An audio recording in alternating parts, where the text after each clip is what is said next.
Hello doctors, welcome to my YouTube channel doctor साहब जय श्री महाकाल। आज हम बात करेंगे कार्पल टनल सिंड्रोम के बारे में। इससे पहले हमें जानना होगा कार्पल टनल क्या होता है और देन उसके बाद हम जानेंगे कार्पल टनल सिंड्रोम क्या होता है, इसमें कौन सी नर्व का इन्वॉल्वमेंट होता है, उसके बाद ऐसे कौन सी चीज़ें हैं या फिर कौन सा एग्जामिनेशन होता है जिससे हमें पता होता है कि ये कार्पल टनल सिंड्रोम है। देन इसके बाद हम बात करेंगे फैलेंस टेस्ट का। अगर हम कार्पल टनल सिंड्रोम की बात करें तो ये जो यूनिवर्सिटी में है वो शॉर्ट नोट में पूछ लेता है और ये केस भी डिस्कस कर लेता है, तो ये बहुत इंपॉर्टेंट है। इसे तो कोई भी चीज़ स्किप मत करना, तभी समझ आएगा। तो अगर हम इस डायग्राम को देखें तो इसमें जो ये ग्रीन कलर है, ये ग्रीन कलर से जो दिखाया गया है इसे हम फ्लेक्सर रेटिनाकुलम कहते हैं। और जो ये फ्लेक्सर रेटिनाकुलम है ये एक टनल बनाता है जिसे हम कार्पल टनल कहते हैं। जो कार्पल टनल होता है यहाँ से मीडियन नर्व पास होती है, और अगर यहाँ पे किसी भी प्रकार की इंजरी हो जाती है या तो फिर मीडियन नर्व की कंप्रेशन हो जाता है तो उसे हम कार्पल टनल सिंड्रोम कहते हैं। ओके, तो इस वीडियो हमने क्या देखा, ये जो ग्रीन कलर का है इसे हम फ्लेक्सर रेटिनाकुलम कहते हैं। फ्लेक्सर रेटिनाकुलम क्या करता है, एक टनल बनाता है जिसे हम कार्पल टनल कहते हैं। और कार्पल टनल से मीडियन नर्व जो होती है वो पास होती है। यहाँ पर मीडियन नर्व का इन्वॉल्वमेंट होता है।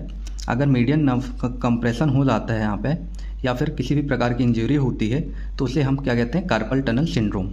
तो हमने अभी देखा कार्पल टनल क्या होता है और कार्पल टनल सिंड्रोम किसे कहते हैं और यहाँ पे किस नर्व का इन्वॉल्वमेंट होता है। Okay, now we discuss about examination. तो एग्जामिनेशन में हम कौन कौन से एग्जामिनेशन करते हैं, तो उसमें है book holding test, paper holding test, motor changes, sensory changes, vasomotor changes और ट्रॉफिक चेंजेस। तो इन सबको हम एक एक से देखेंगे कि आखिर ये होता क्या है।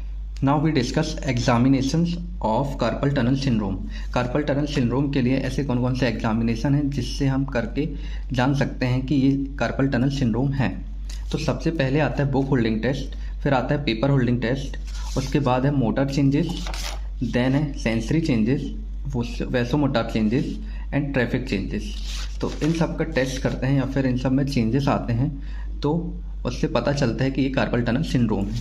तो सबसे पहले है book holding test. Book holding test में क्या होता है कि जैसे ये पेज है, अगर हम इसे मान लें कि एक बुक है तो इसे हम पेशेंट को बोलेंगे थंब और किसी भी फिंगर से होल्ड करने के लिए, लेकिन पेशेंट इसे होल्ड नहीं कर पाएगा और इससे हमें पता चलता है कि ये कार्पल टनल सिंड्रोम या फिर यहाँ पे मीडियन नर्व का कंप्रेशन होता है, जिस वजह से पेशेंट या तो बुक या तो फिर हम किसी भी पेजेस या फिर पेपर को होल्ड करने के लिए बोलते हैं, तो जो पेशेंट होता है वो होल्ड नहीं कर पाता है।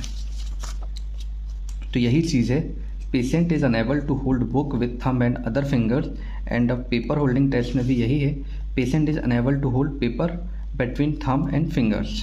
ओके, और जो ये दोनों टेस्ट हैं वो पॉजिटिव होते हैं बिकॉज थिनार मसल इज पैरालिसिस।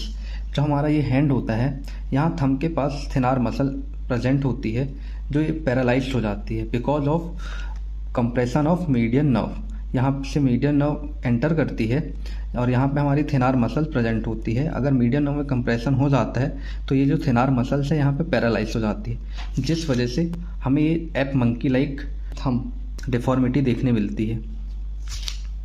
तो यही चीज़ मोटर चेंजेस में है। मोटर चेंजेस में क्या है, app monkey like thumb deformity, loss of opposition of thumb. इसमें एक्चुअली होता क्या है, जो हमारी मीडियन नर्व है वो थिनार मसल्स को सप्लाई करती है और लेटरल टू निम्बलाइकर मसल्स को सप्लाई करती है। तो इसमें क्या होता है, जो हमारा हैंड है अगर ये थिनार मसल्स को सप्लाई कर रही है तो ये पैरालाइज हो जाएगा, जिस वजह से जो हमारा ये नॉर्मल हैंड है और जो नॉर्मल थंब है ये ऐसे हो जाता है। इसे हम एप या फिर मंकी लाइक थंब डिफॉर्मिटी कहते हैं। ओके, और इसी वजह से फर्स्ट एंड सेकेंड लुम्ब्राइकल मसल्स भी पैरालाइज हो जाती हैं। सेंसरी चेंजेस में एक्चुअली होता क्या है, जो हमारी ये 3 फिंगर है, जो लेटरली 3.5 फिंगर है, यहाँ पे मीडियन नर्व सप्लाई करती है और यहाँ पे अगर मीडियन नर्व डैमेज हो जाती है या फिर किसी भी प्रकार की इंजरी हो जाती है मीडियन नर्व में, तो यहाँ पे सप्लाई जो है वो डैमेज हो जाती है और यहाँ पे सेंसरी चेंजेस हो जाता है, जिसकी वजह से लॉस ऑफ सेंसेशन हो जाता है। नेक्स्ट है वैसोमोटर चेंजेस। वैसोमोटर चेंजेस में क्या होता है, जो स्किन एरिया होते हैं with sensory loss of warmth due to arterial dilation.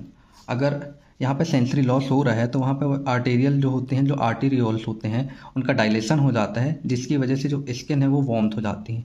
Okay, traffic changes में क्या होता है, long standing cause of paralysis lead to dry and scalp skin. Long time तक अगर ये पैरालिसिस हो जाता है तो उसकी वजह से क्या होता है, स्किन ड्राई होने लगती है, नेल्स क्रैक्स होने लगते हैं इजीली, और यहाँ पे एट्रोफी पल्प ऑफ फिंगर होता है। अब हम कुछ इंपॉर्टेंट पॉइंट्स हैं जो डिस्कस कर लेते हैं। जो सीटीसी होता है, जो कार्पल टनल सिंड्रोम है, वो occur both in male and female between the age of 25 to 27। जो सीटीसी है या फिर कार्पल टनल सिंड्रोम है वो मेल्स और फीमेल्स दोनों में होता है और ये 25 टू 27 की एज में होता है। ओके, जो कंप्लेन होती हैं वो इंटरमिटेंट अटैक ऑफ पेन की होती हैं, जिसमें डिस्ट्रीब्यूशन होता है मीडियन नर्व का ऑन वन और बोथ साइड, ये दोनों साइड हो सकता है। Okay, the attacks frequently occur at night. जो इसका अटैक होता है वो मोस्टली नाइट पे होता है, और जो पेन होता है may be referred proximally to forearm and arm. जिसका जो पेन होता है वो प्रोक्सिमल से फॉर आर्म और आर्म तक चला जाता है, रेफर करता है। It is more common because of excessive working on computer. ये बहुत ही कॉमन होता है क्योंकि मोस्टली जो पर्सन्स होते हैं वो कंप्यूटर पे वर्क करते हैं, जिस वजह से हमारी जो मीडियन नर्व है उसका कंप्रेशन होता है या फिर इंजरी हो जाती है, जिस वजह से कार्पल टनल सिंड्रोम हो जाता है। Now Phalen test. जो फेलिन टेस्ट होता है वो अटेम्प्टेड होता है फॉर सीटीसी।